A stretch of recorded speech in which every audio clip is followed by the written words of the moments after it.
Hello, everybody. Welcome to my YouTube channel, DK Sir English Academy. How are you? I hope everybody doing well. And today I tell you next poem, Keeping Quiet. Before that, I tell you if you are new on my channel, first of all, subscribe my channel, then press bell icon and like and share. तो पहले मैंने already बताया है कि पहली जो poem है वो मैं पढ़ा चुका हूँ, उसको पहले पढ़ें, उसके बाद ही अपन सेकंड पोएम को आप देखें। और आपसे रिक्वेस्ट है कि मैंने देखा है कि आप केवल आगे के 2-4 मिनट इसको देखते हैं, उसके बाद इसको बंद कर देते हैं, तो उसको पूरा देख के इसका बेनिफिट उठाएं और ज़्यादा से ज़्यादा लोगों को इसको क्या करें, शेयर करें। कीपिंग क्वाइट नाम के ये जो पोएम है, इसके राइटर है पाब्लो नरूडा।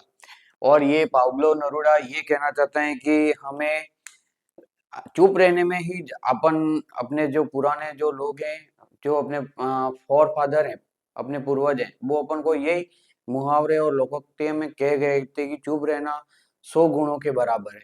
तो उसी प्रकार ये जो कीपिंग क्वाइट ये पोएम में राइटर यही कहना चाहता है कि हमें चुप रहना है।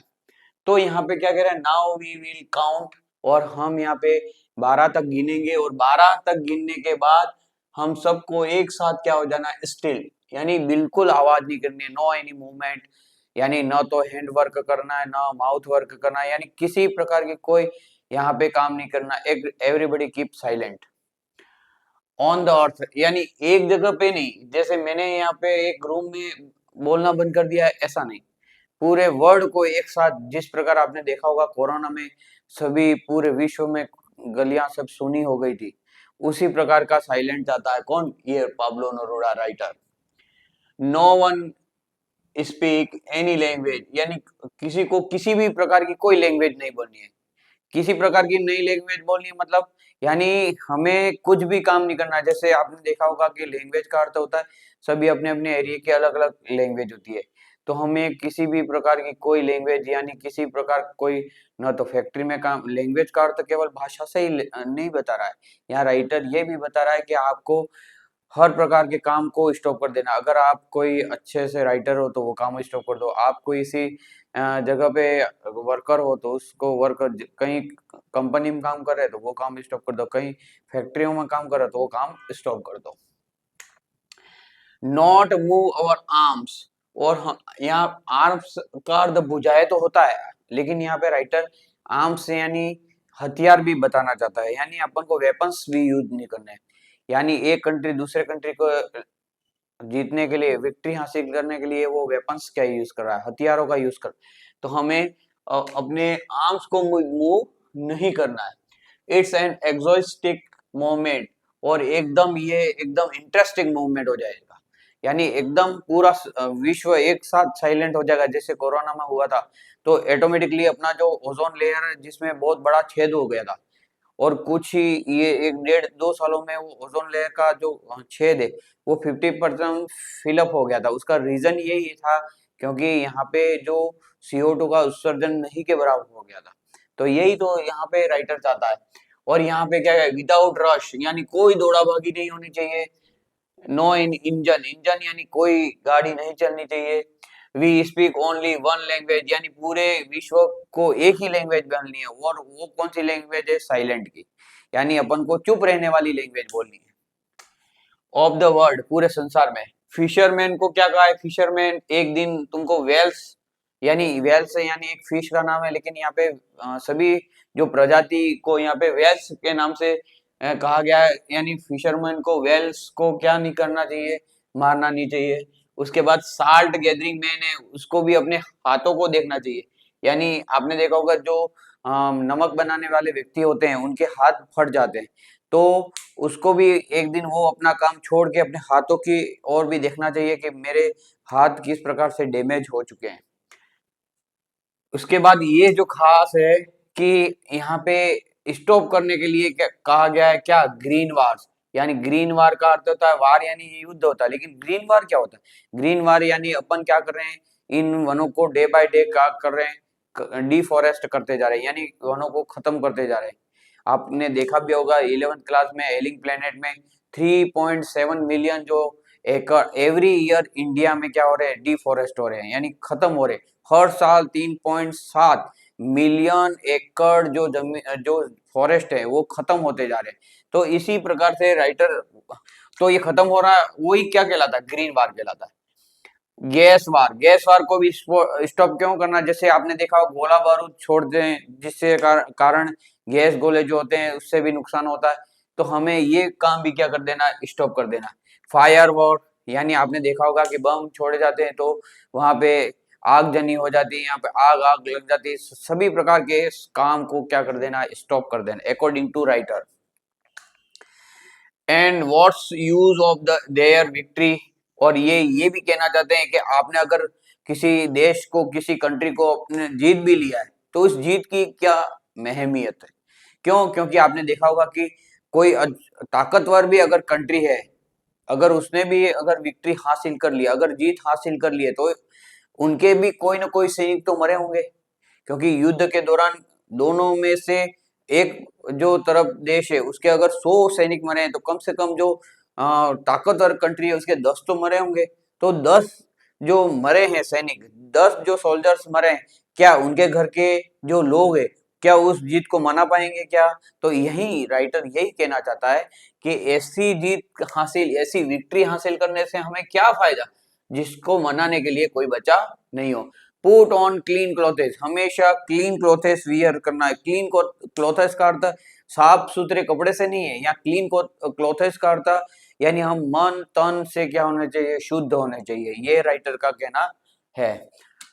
नॉट कंफ्यूज, और मैं आपको कंफ्यूज नहीं करना चाहता हूं। अब क्या कंफ्यूजन है यहाँ पे, कंफ्यूजन ये है कि मैं टोटली आपको inactive like looks like a dead person, यानी किसी मरे हुए व्यक्ति की तरह एकदम आप अचेत हो जाओ, ऐसा नहीं कह रहा हूं मैं। कुछ समय के लिए अपने काम को स्टॉप कर दो। यानी आपने देखा होगा बहुत जगह पे क्या होता है कि बहुत सारे लोग कहते हैं कि आप दिन भर दौड़ा भागी कर रहे हैं, कुछ टाइम अपने फैमिली को भी दो, ऐसा आपने बहुत बार सुना होगा। जस्ट लाइक दैट राइटर भी ऐसा ही कहना चाहता है। अब यहाँ पे क्या है, अर्थ आल्सो कैन टीच अस, यहाँ पे ये भी बताना चाहता है कि अर्थ भी हमें यही बताना चाहता है कि बाय द सीजन, यानी आपने देखा होगा एवरी 4 मंथ के बाद सीजन क्या हो जाते हैं, चेंजेस होते हैं। यानी अर्थ हमको क्या बता रहा है, अर्थ भी अपने अक्ष पे, ठीक है, वो निर्जीव होते हुए भी अर्थ क्या अपने धुरी पे क्या हो रहा है, गोल गोल घूम रहा है। इट मीन्स ये अर्थ भी हमें टीच कर रहा है, यानी अर्थ भी हमें पढ़ा रहा है कि हमें भी थोड़ा सा अपने अंदर परिवर्तन लाना चाहिए। और ये भी क्या दर्शा रहा है, it's prove to be alive, ठीक है, यानी अपनी एलाइव जो है, एलाइवनेस है उसको भी वो दर्शा रहा है। और यहाँ पे राइटर सबसे बड़ी बात ये कह रहा है कि every person is single minded person, यानी सबको अब सिंगल माइंडेड नहीं होना चाहिए, केवल अपनी के बारे में, अपने ही बारे में नहीं सोचना चाहिए, हमें सबके बारे में सोचना चाहिए। Now I will count to 12, अब मैं 12 तक count, writer in the end of poem, poem के एंड में राइटर कह रहा है कि अब मैं 12 तक काउंट करूंगा और आप सबको क्या हो जाना है, एकदम कीप काइट और आई विल गो। तो अब सीधे हम चलते हैं इसके एक्सप्लेनेशन पर। और एक्सप्लेनेशन पहले भी हम आपको मैंने बताया कि इसको 3 स्टेप में लिखना है। पहले तो रेफरेंस लिखना है, फिर कॉन्टेक्स्ट लिखना है, फिर क्या लिखना है, एक्सप्लेनेशन लिखना है। इसी प्रकार से तीनों के जो मार्क्स हुए हैं बटे हुए हैं बराबर, इसलिए इसको इसी रूप से आपको लिखना है। सबसे पहले अपन रेफरेंस में क्या लिखेंगे, अबाउट द पोएट, यानी पोएट के बारे में लिखेंगे रेफरेंस में। This stanza has been taken from the poem keeping quiet, यानी ये जो पोएम है वो कौन से ये जो स्टेंजा लिए गए हैं वो कौन सी पोएम से लिए गए, कीपिंग क्वाइट से लिए गए। This poem is composed bye a great poet, और ये एक महान जो कवि है उसके द्वारा, जिसका क्या नाम है, पाब्लो नरूडा, ठीक है, नेरूडा भी बोल सकते हैं, नरूडा भी बोल सकते हैं, Pablo Neruda. His poems are full of easily understood images, यानी उसकी जो पोएम्स है वो ऐसी लिखते हैं, वो इसी की बात नहीं है, उसने उन्होंने जितनी भी पोएम्स लिखी है सब ऐसी पोएम्स हैं जिसको आप इजीली अंडरस्टूड कर सकते हो। Which makes them less beautiful, और नो लेस ब्यूटीफुल, यानी इतनी कम सुंदर भी नहीं है। He won the Nobel prize, और उन्होंने अपनी लाइफ में इस लिटरेचरी में क्या प्राप्त किया है, नोबेल प्राइज भी प्राप्त किया है। कॉन्टेक्स्ट में लिखेंगे इन अबव लाइंस, जो ऊपर यहाँ एग्जाम में आपको दे रखी है। यानी एक चीज आपको बता दूं कि एग्जाम में कोई भी एक्सप्लेनेशन की कोई भी लाइंस दे, आपको यही एक्सप्लेनेशन राइट डाउन करना है। In above lines the poet present a alive picture of human relationship with his work and time, यानी यहाँ पे वर्क उस हर व्यक्ति के काम और उस समय के साथ रिलेशनशिप बताई गई है। In this poem man has become very selfish, और ये भी बताया गया है कि अपने खुद के स्वार्थ के लिए मैन जो होता है वो किसी का नुकसान करने के लिए हमेशा क्या हो जाता है, तैयार हो जाता है।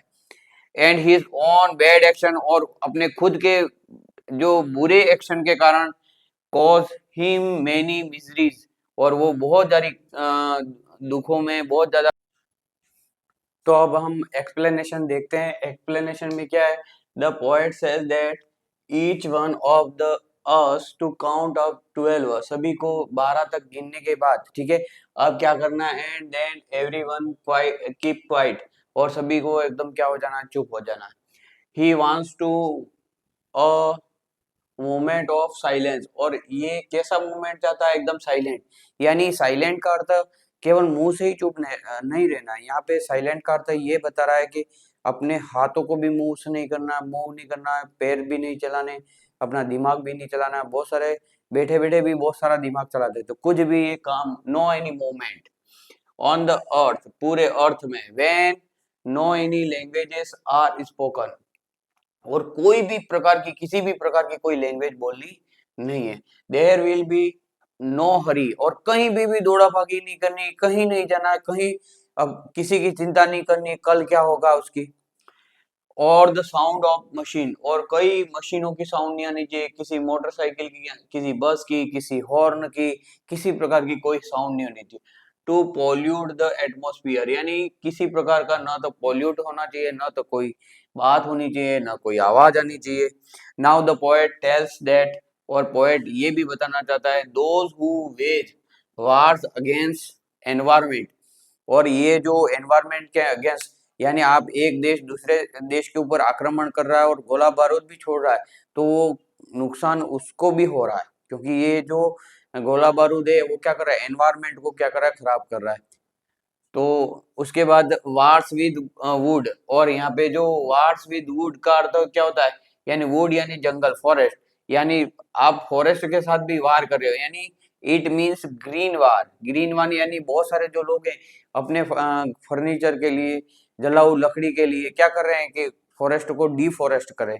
थोड़ी देर पहले आपको जब पोएम पढ़ाई थी उस समय मैंने बताया 3.7 मिलियन एकड़ जो जमीन है वो हर साल भारत में क्या किया जाता है, इतने एकड़ जमीन को जो फॉरेस्ट में है उसको डिफॉरेस्ट कर दिया जा रहा है, यानी जंगल काटे जा रहे हैं, यानी 3.7 मिलियन जंगल काटे जा रहे हैं।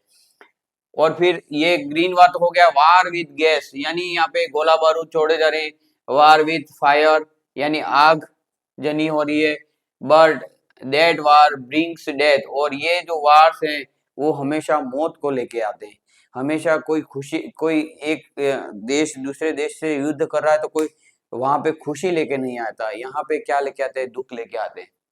By the war none live to celebrate victory, और आपको मैंने बताया भी था कि अगर जीत भी जाता है कोई कंट्री, अगर जीत भी जाता है इस युद्ध में, तो आपको मैंने एग्जांपल दिया था कि एक कंट्री अगर पावरफुल कंट्री है, भले वो जीत जाता तो सामने वाले जो देश है उसके अगर 100 सैनिक मरे हैं तो इनके 10 तो मरे होंगे, तो ये 10 जो मरे हैं उनके परिवार वाले क्या इस खुशी को सेलिब्रेट कर पाएंगे क्या? तो इसीलिए तो यहाँ पे लिखा हुआ कि सेलिब्रेट इस विक्ट्री को सेलिब्रेट पूरे देश के वाले लोग नहीं कर पाएंगे। Such man should stop there every activity, यहाँ राइटर ये भी कहता है कि अपनी सभी एक्टिविटी अपन को क्या कर देनी चाहिए, स्टॉप कर देनी चाहिए। और वॉर क्लीन क्लोथेस, और हमें क्लीन क्लोथेस पहनने चाहिए। और क्लीन क्लोथेस का अर्थ यहाँ पे ये होता है कि ऐसे साफ सुथरे कपड़े नहीं, यानी अपना जो ब्लड है अंदर से, अपना जो आत्मा है वो शुद्ध होनी चाहिए, अपनी आत्मा को शुद्धता की, and should stop there every activity और with the blood of humanity, ठीक है, यानी मानवता अंदर होनी चाहिए। क्लीन का अर्थ क्या बता रहा है, with the blood of humanity, यानी हमारे अंदर मानवीयता होनी चाहिए, and walk with our brothers, और हमको सभी को अपना भाई मानना चाहिए और सभी को साथ मिलकर हर कार्य को करना चाहिए। और फिशरमैन से भी उसने क्या किया कि फिशरमैन नॉट हार्म वेल्स, यानी मछलियों को कुछ समय के लिए मारना क्या कर दे, स्टॉप कर दे। And also told to salt gathering man, और साल्ट जो गैदर करता है, जो नमक बनाता है, उस व्यक्ति को भी उसने क्या कहा है, थोड़ी देर के लिए अपना जो नमक बनाने का काम भी क्या कर दे, स्टॉप कर दे, और अपने हाथों की और would look at his hurt hand, यानी उसके जो जख्मी हो गए हाथ उसकी ओर देखे।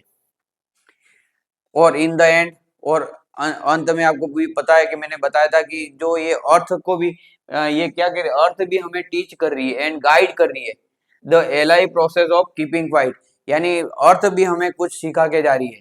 और अर्थ हमें क्या सिखा रही है कि हमें जिस प्रकार जो एटमोसफियर चेंज हो रहा है, सीजन चेंज हो रहे हैं, उसी प्रकार अर्थ है वो हमेशा अपने अंदर परिवर्तन ला रही है। तो अपने जो एटीट्यूड है उसमें अपन को भी क्या लाना है, परिवर्तन लाना है। That's all, thank you. और आपको अगर आप इस चैनल पे नए हो तो जरूर सब्सक्राइब करें और आप इस वीडियो को अधिक से अधिक लोगों को शेयर करें।